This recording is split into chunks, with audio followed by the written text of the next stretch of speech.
In this video, I'll explain within a few minutes how the double taxation agreements work. And if you're a Thai tax resident and you bring in foreign source income, how can you apply double taxation agreements for tax credits for assets you've brought in?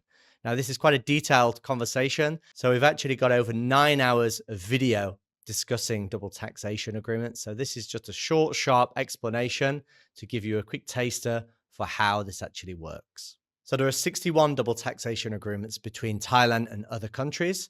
And what these actually state is the taxing rights between the various countries on certain types of assets.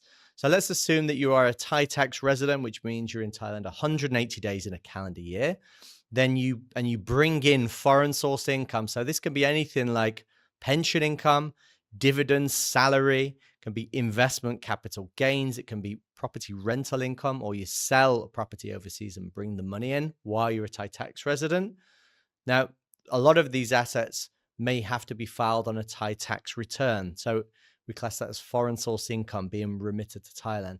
What we have to do specifically is look at the double taxation agreement, if there is one in place, to see who has the taxing rights for these types of assets. So the double taxation agreement takes precedent over the local tax rules.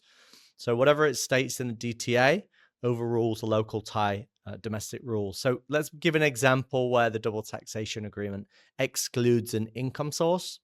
So if you have a US Social Security pension, it clearly states in the US Thai DTA that this is excluded from tax in Thailand. It's only taxable in the US. And also for most DTAs, if you have a civil service pension, so you've worked for the government, these tend to be excluded with the double taxation agreement and taxed in the other jurisdiction.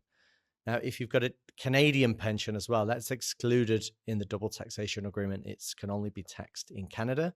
But the majority of all other pensions or investments or assets tend to be, if you do remit those into Thailand, you have to file that on a Thai tax return. And then if you've paid tax in the other jurisdiction, you can potentially use the tax paid as a tax credit. So double taxation agreements, they take precedence over the local rules. If there's nothing in the DTA, then we follow the local domestic tax rules. So that's a quick explanation. If you would like more information on this, we have over 9 hours on YouTube regarding this. You can book in a free consultation on our website, expattaxthailand.com. And if you'd like a consultation, feel free to reach out.